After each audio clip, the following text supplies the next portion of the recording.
Welcome back to everyone. We are now at the webinar with Vikram on the topic 3 ways to prospect with a podcast, and a little bit introduction about Vikram. Vikram is the president of Practice Marketing and co-founder of Videosocials, a community of professionals who record video blogs and podcast promo videos together fun and done. Videosocials VIP runs over 2 dozen video interviews podcast for its clients. Vikram has presented on behalf of every major bar association in the greater New York area. His market column premiered at the AICPA's CPA Insider publication in the fall of 2009 and became the most popular column in July 2010. Vikram's 2008 book, 365 Marketing Thumbs Rules, Daily Reminders for Rainmakers, has received praise from over 15 organizations, leaders with the legal, accounting, financial services, and real estate professionals. In January 2005, Vikram was named a top 40 under 40 Rising Star by Long Island Business News. Vikram, without further ado, I leave the stage to you. Thank you so much, Monica. Thank you so much. Let me share my screen to give a visual, and then we'll get started. I'm looking forward to your questions. I know you guys as participants and attendees have had a very long day, so thank you for sticking with it. I think I'm one of the last, if not the last session, the last, so you did it. So I'm going to share a little bit. It may not be the full length of time, and hopefully I can answer questions. And if not, during this public time, my email address is on the bottom of just about every slide. So we can go into the details that really affect you and your business more than these generalities of the 3 ways, because there are actually more than 3 ways to prospect with your own podcast. I'd love to learn more about you. It's hard to do that in this kind of event type setting. So hopefully you can connect with me on LinkedIn or shoot me an email. This is a little bit of what Monica read, so I'm going to skip over it. This is a few of my iterations of podcasts, which gives a clue to know that I have evolved over the years. I have a fortunate position to really study other people's podcasts. My company, Videosocials VIP, which stands for Video Interview Podcasts, we run at this point close to 30 different video interview podcasts for our clients, running them soup to nuts. They show up at showtime and everything else is taken care of for them, from scheduling their guests, to the audio video production, to the posting on their website, social media, Apple, Spotify, etc. So they literally just show up at showtime as their guest is followed up with for them to share their episode for their own benefit and cross promotion, which we'll talk about a little bit later. Because I'm in that wonderful position, I get to learn from my clients of what works and what doesn't work so well, and what I can improve on for my own show, and of course, impart that to our clients and really shape how they use their podcast in a variety of ways to grow their businesses, their practices, either from a direct prospecting or indirect prospecting. And I'm going to share some of those insights with you today. So you are benefiting from dozens of clients that we've worked with directly. And then, of course, these are how my shows have evolved. So referral sources here in the bottom right corner is kind of the next iteration as I've kind of honed who I want as guests and the themes I want to explore. So I guess lesson number 1 is don't be beholden to your first podcast idea.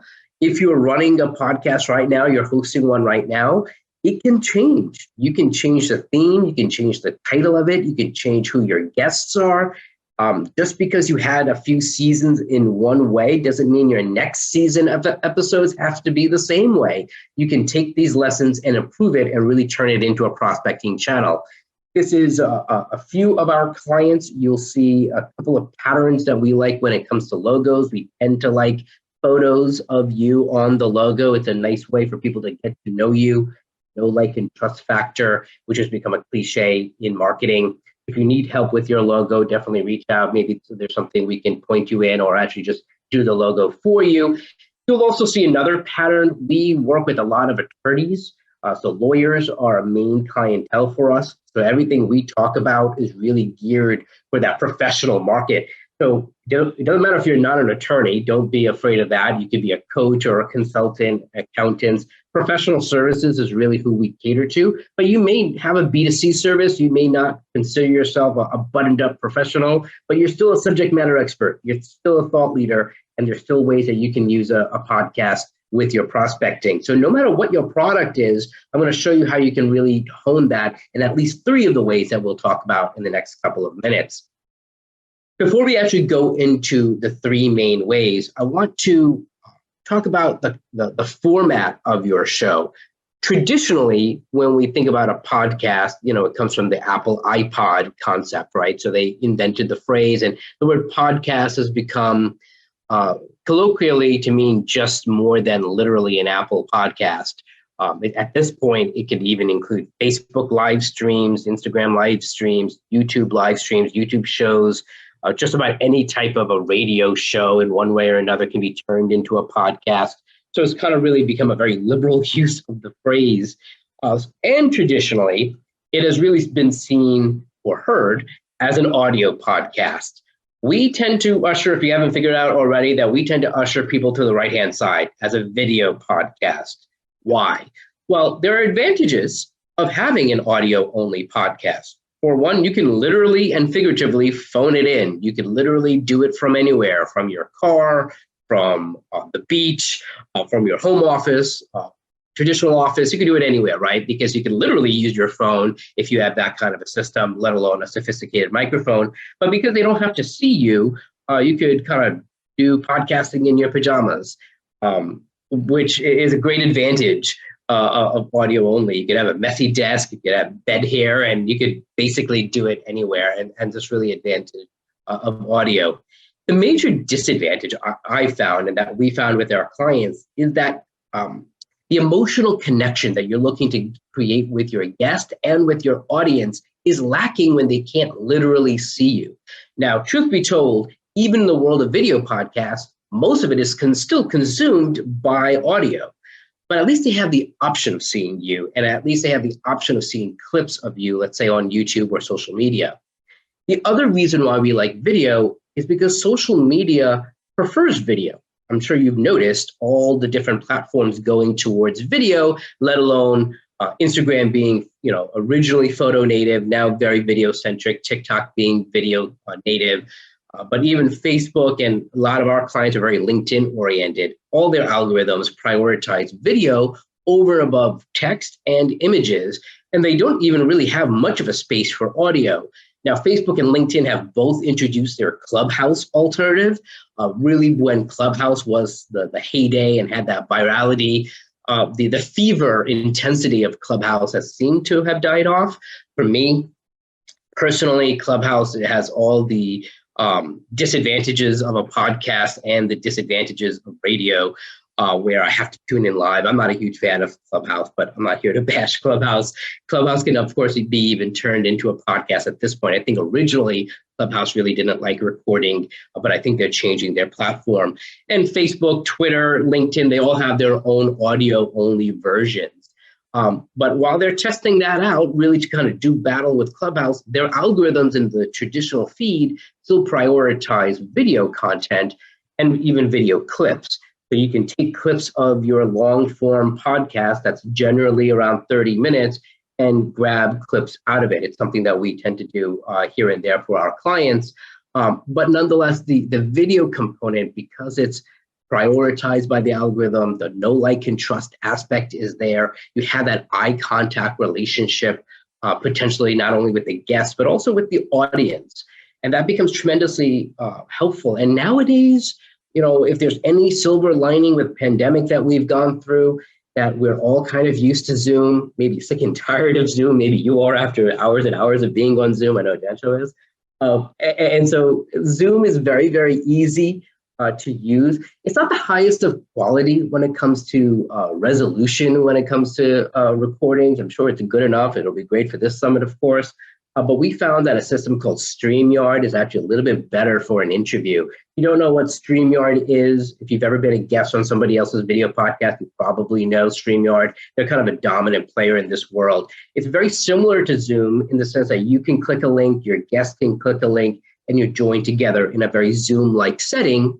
But it enables us as a podcast production company to really be behind the scenes, off camera, if you will, and literally run the show with the intro video, a commercial break, graphics around the speaker and the guest.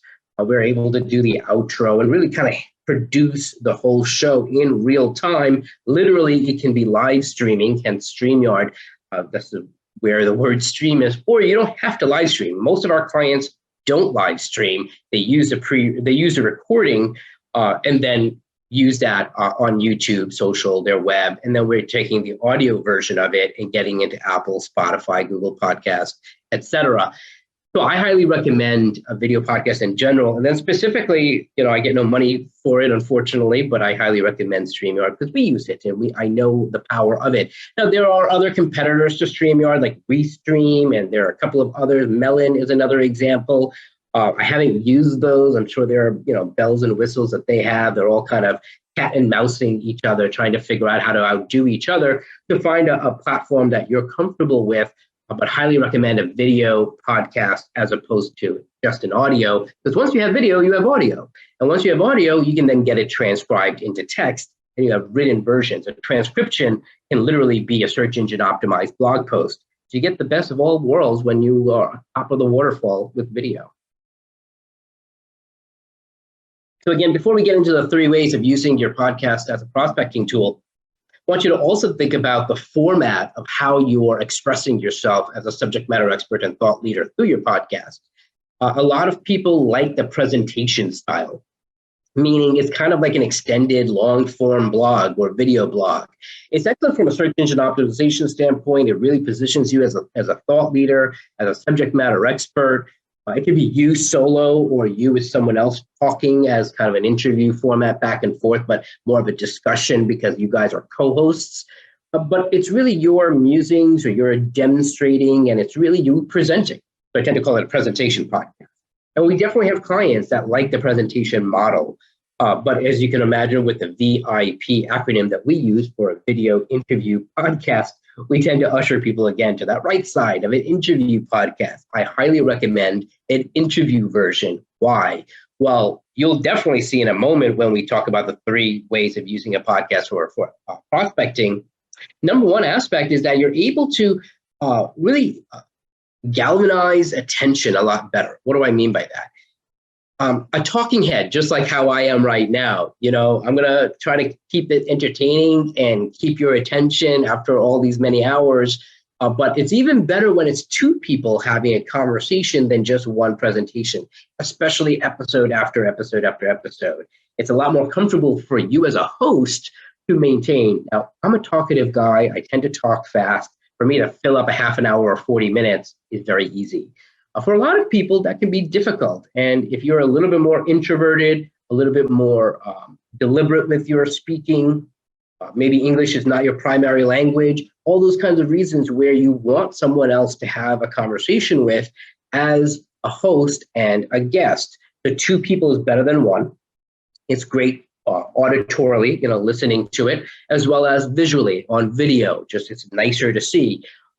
That's generally why when you're watching the news nowadays, it tends to be more than 1 person on the TV, sometimes too many people, but definitely more than 1 person having a conversation where they don't always have to even be looking at the camera. The black hole of a camera can be very intimidating and awkward, but rather they can be speaking to and with one another, and we're just kind of in the audience watching that discussion take place. Why talk shows are so popular in that sense. From a conversation standpoint, a lot of the preparation can be handled by the guest because the guest knows what he or she wants to talk about. If you've ever been a panelist or ever seen a panel, kind of a trick of the trade of moderating a panel is essentially the moderator is asking the panelist, hey, are there 3 or 4 softball questions, easy questions that I can ask you as a panelist, and I'm the moderator. You know what you want to talk about. I'm going to ask you the questions that you're already prepared to answer. And then, of course, you will have an offspring discussion around it, but it just makes the back and forth easy. It's sort of contrived, but it's not very rehearsed, but at the same time, it's definitely prepared and practiced. And in the same way, It doesn't take a whole lot of preparation for you. A presentation podcast, it's it. You got to have slides or bullet points. You got to know what you're doing. But if you can have a guest, well, they're going to be able to feed you the questions that you can then ask them back. And then, of course, it's more of a conversation. It's not an interrogation. So you're able to have that conversation with them. It's also much better from an appointment-based perspective, meaning we all tend to do things when it's based on an appointment with someone else. It's kind of why I know when I need to get back to the gym, it's going to be a lot easier for me when I have a fitness trainer, because he or she is going to basically force me to be in that gym, because left to my own time, I'm not going to do it, or I'll do it tomorrow, and it's never tomorrow. Tomorrow never comes. And so that procrastination is much more easy to set in if it's just you recording on your own schedule versus you have an appointment with someone else. So that consistency is key. We all know consistency is key when it comes to marketing and prospecting and sales and follow-up and follow-through. Well, consistency likewise is key when it comes to podcasting, especially using it as a prospecting channel. And then last but not least, we're going to talk about this in the 3 ways, a cross-promotion aspect. If you know what a Venn diagram is, right, those 2 intersecting circles, not only are you able to market yourself and market to your connections using a podcast in your circle of influence, but when you have a guest, you're now able to market to and through your guest to their circle of influence. They're not only excited to come on your show and share their insights, they're equally and maybe even more so excited to share their episode for their own benefit. It makes them look good. It positions them as a subject matter expert and a thought leader for them to come onto your podcast. So they want to broadcast their episode to their circle of influence. And of course, guess what? That's cross promotion. That promotes not only your podcast, but it also promotes your business. We'll talk about that next. Here's something that we're not going to talk about. There's a variety of ways where you're able to monetize your podcast directly and indirectly. There are, in fact, 7 different ways and about 3 different aspects. Most people think about advertising, but advertising, you need that audience. Most people then say, well, can I do a revenue share, a joint venture, an affiliate, a profit share perspective? Sure. What are the pros and cons of that? How can you get direct client accounts from your podcast? Can you productize your podcast in a variety of ways? I actually have a video book that goes into the 7 podcast monetization funnels. If you want it, I'm happy to give it to you as a bonus for attending the summit. Shoot me a quick email, ask me for the monetization funnel video book, and I'm happy to get that to you. I don't have the time today to go into all 7, but we'll touch a little bit upon it when we go into some of these ways. Let's go into the 3 different ways to prospect with a podcast. Number 1 way.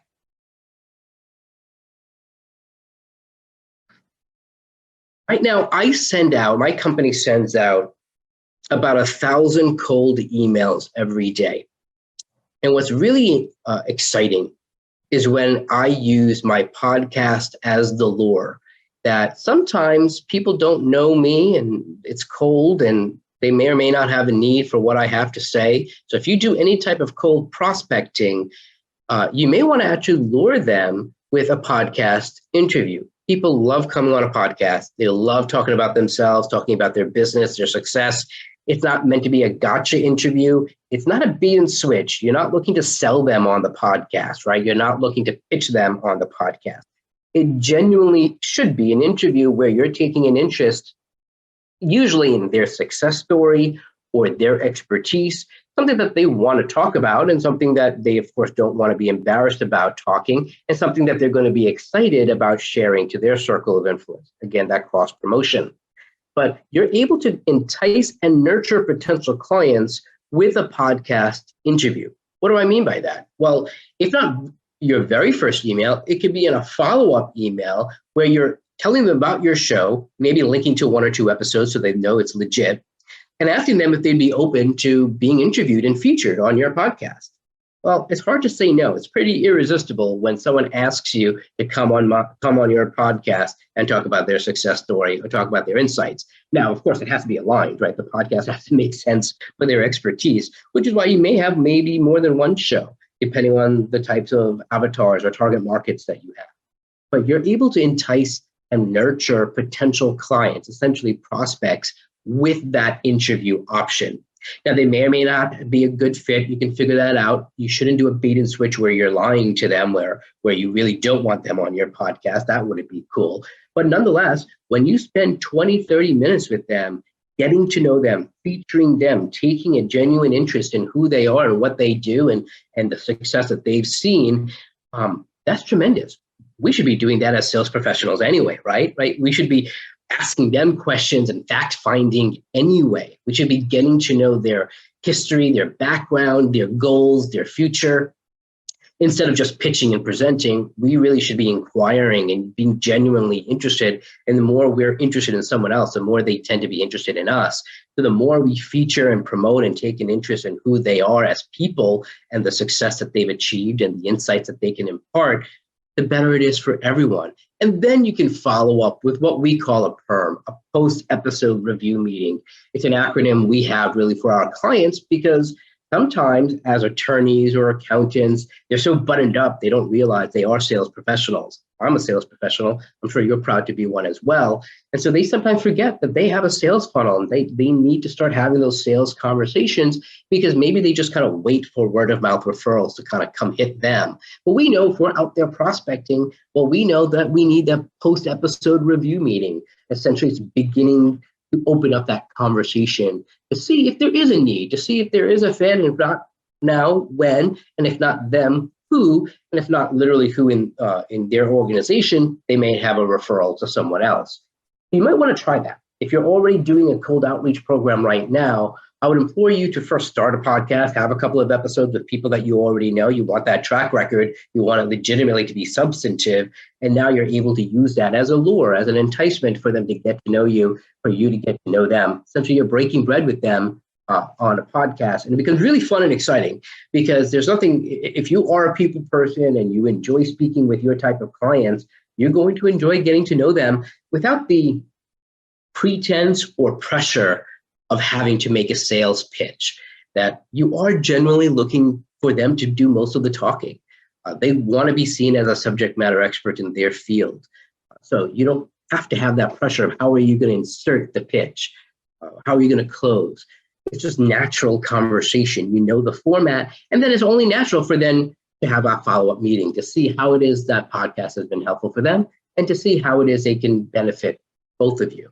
And so that transition to the post-episode review meeting enables you to use a podcast as a prospecting tool directly with the guests. People forget that the guests themselves are the low-hanging fruit. They are in a position where they probably need your services, your products. And if it's lucrative enough, right, you have to kind of think about the kind of client and the business model of how many clients do you need to really make this lucrative. But for our type of clients, where they're interviewing one potential client after another, we say a season is 12 episodes. And so can they get 2 or 3 clients out of it? And that's all they need because they tend to be more high ticket, right? They're attorneys or professional services. It's more higher ticket. So if you have a higher ticket, this number one way is going to be extremely lucrative for you and a lot of fun at the same time. Let's go on to number 2.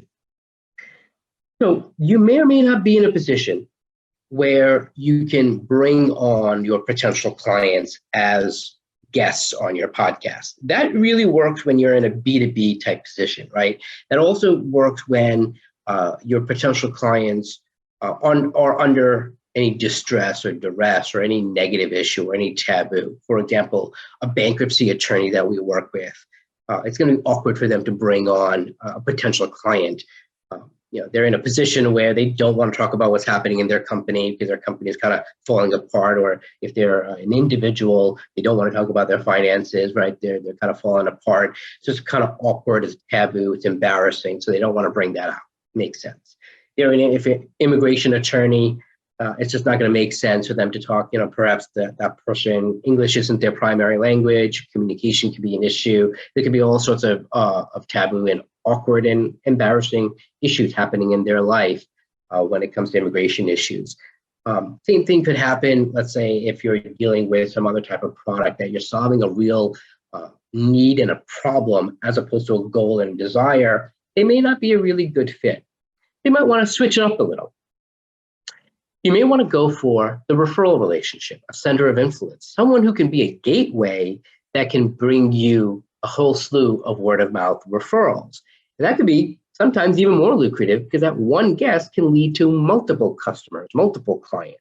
And so that can be even more powerful. Of course, number one and number two can be used together, but how can you now reposition and reformat your podcast where the guests are referral relationships for you and thus client resources most likely for your clients, meaning they're part of that value chain, meaning that maybe your top of clients need to work with them first, or maybe they need to work with them after you work with them.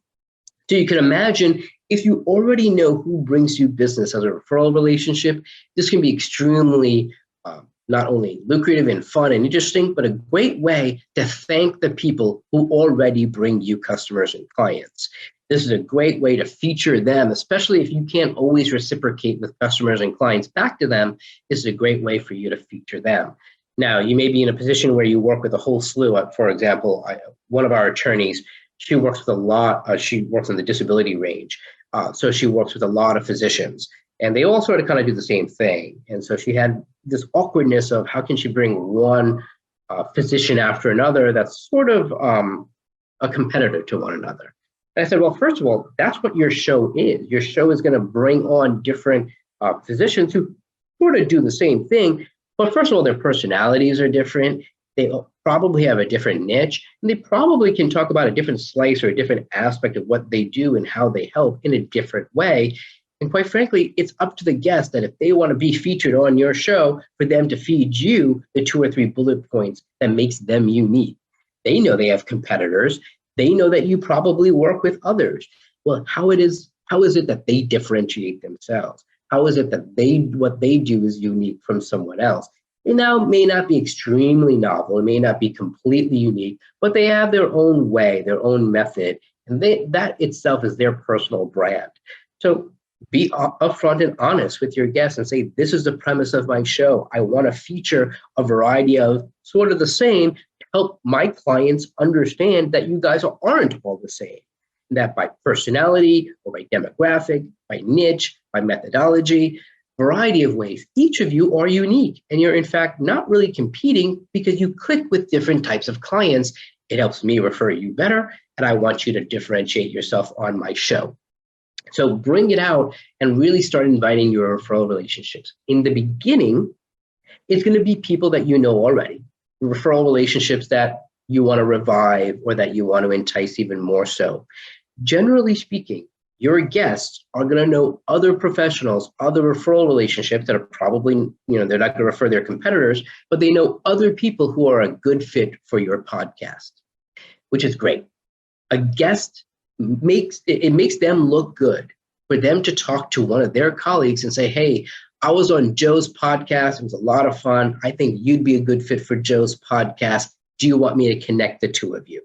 And now your guest is leading to another guest, to another guest. Your referral relationships leading to one, to another, to another. Same thing can be said for the first one, right? Where potential clients, they also know people in other companies that can be a great guest. And now you have one guest leading to another guest, to another guest.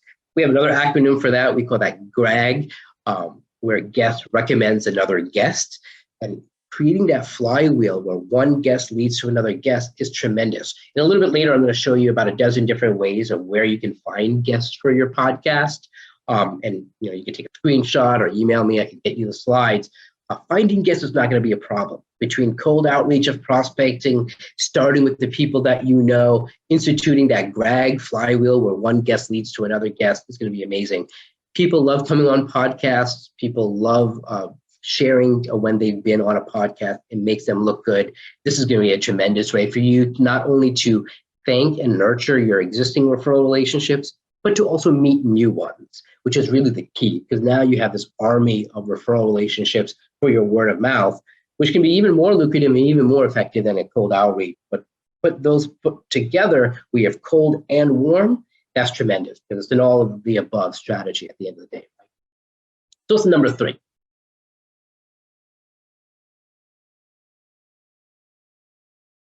People tend to jump to this a lot, where they think they're going to have a podcast and they're going to suddenly have thousands and thousands of people day one. Unfortunately, that doesn't usually happen for most of us. You're going to have a couple of dozen, then a couple of hundred, and then over a period of time, you'll have thousands of people who are watching and listening who are in your audience. But in the beginning, focus on the guests, because the guests themselves are the low-hanging fruit as potential clients and referral relationships. But as that Venn diagram goes, where they start cross-promoting you, their connections are going to start joining your audience. Well, I hope if you already have a podcast, you're doing this. And if not, this is something for you to immediately start from episode 1, because people will go back to episode 1. Even if they start finding you at episode 10, they're going to binge backwards and go to episode 1. You want to have a lead magnet or a freebie offer, which is what we tend to call it for our clients, because our clients don't know what lead magnets are. But hopefully you have some type of a freebie offer. Something, for example, like my 7 monetization funnels, right? That's a lead magnet. It's a video book that you can get for free. It builds my email list, of course. And if there's a need directly, we're able to work together, or you know someone who I can work with. In that sense, this has been productive for me, and I hope this is productive and insightful for you, that you can now use these strategies in your prospecting when you host your own podcast. So you want to have a call to action within your podcast at the intro level, the outro level, and we encourage our clients to take a commercial break, where they take a quick 1-minute commercial break about this type of a lead magnet freebie offer. You're basically driving people who are watching and listening to a landing page, a squeeze page on your website, or a separate type of landing page where you're grabbing their email address and providing them with some type of value. What I also like is really doing all three together, right? Strategy 1, 2, and 3. This freebie offer is also a nice way for the guests to start learning how it is you can help them. Because when they start hearing the value of this freebie offer, their antenna goes up, goes, you know what? This could actually be useful for me. The last thing you want to do is a bait and switch and make your guest feel awkward, where suddenly you're turning them into a prospect when they didn't really raise their hand to be a prospect. They raised their hand to be your podcast guest. Well, by including this number 3, you're not only enticing the audience, you're also enticing the guest, for them to raise their hand and for you to even ask, hey, by the way, would you like this freebie offer? Would this be useful for your organization? And it's a very subtle and convenient way, it's a very elegant way for you to turn that guest into a prospect, because they can then say, hey, look, this freebie offer is applicable to what we're going through. This is something that we can actually implement. It's like, well, if the freebie offer is useful and implementable, well, then, of course, the premium offer, the paid service, probably is going to be even more valuable. And now you're able to have a discussion of how what you actually do is going to be even that much more powerful, because it's, let's say, tailored to the client, or it's a longer form course, or some other way where it's even more valuable than the freebie offer. So I hope that makes sense. If you don't already have some type of a lead magnet or freebie offer, shoot me a quick email and we can bounce around ideas. There's a variety of easy ways to construct a freebie offer. In fact, some people use episodes of their podcast or a premium podcast as a private episode as a lead magnet, because they're basically creating content that is extremely valuable, but put together in a much more convenient format, with slides, with text, including video and audio. So it becomes, let's say, a video book, and it becomes a very easy lead magnet or freebie offer. So hopefully this helps you understand where, by having a podcast as a platform, it's not only directly this audience that you're building, which over a period of time can be extremely powerful. Having an engaged audience will eventually lead you to affiliates and advertising, but directly the audience will come out and be attracted to your freebie offer. The guests themselves are referral relationships and even potential prospects. And so, am I running out of time? Yeah, and since you're the last one, I gave you some extra time, but you're running out of that extra time as well. So. Okay, good. I'm running out of extra time. So I'm going to leave you guys with this slide. You can take a snapshot of it. You can shoot me an email for it. And this is kind of a bonus slide to kind of know where to find guests. I kind of talked a little bit about that, but I'm happy for you to see how it is to make this real, where you can be a guest and become a guest on other people's podcasts. And then finally, what I would love for you guys to do, if you're still involved with the summit, I'm happy to talk to you one-on-one. Shoot me an email, go to myfullname.com, vikramrajan.com. I'm going to be away for the rest of this week, but maybe later on in the month or December, we can chat about how it is you're using your podcast, or should you be starting a podcast as a prospecting channel. Thank you so much. Nice. Vikram, thank you very much. As I was listening to your presentation, I was like, okay, I have that kind of podcast. Okay, I have that kind of podcast. I have that kind of podcast. So I find it really, really useful listening to you. And I hope I can go back to the tools part so I can actually get some idea of what kind of tools can you recommend. Let me just have a look at the questions if there are any. Well, you've mentioned the 3 ways of prospecting. Personally, which one is your favorite? When possible, the first one is my favorite, where the guests themselves are potential clients, because you're spending 20, 30 minutes focused on your potential client, not having anything to do with your business, but just fact-finding, getting to know them, building rapport, building a relationship, getting to know who they are, their goals, their difficulties. And so that relationship is tremendous, because every client, every customer, as we know, they become raving fans, and so they become referral relationships. So you get number 2 when you focus on number 1, if possible. Nice. And one more question, Vikram. How hard is to do content repurposing? Like you said, from the video, you take out the audio, you take out the transcription. So how hard is that process for anyone to do it? None of it is very difficult to do. In fact, in the tool slide, there are tools like Descript, and there are other tools. None of it is very difficult to do if you're a little bit tech savvy and you have the time to do so. A lot of our clients, they're not tech savvy, and almost more importantly, they're very busy, and it's the better use of their time for them to be focused talking one-on-one and essentially outsourcing and delegating to companies like ours. I'm not the only game in town, but I'm happy to chat with whomever asked a question one-on-one and show you literally how to do it on your own. And if it makes sense, maybe we can do it for you. Got it.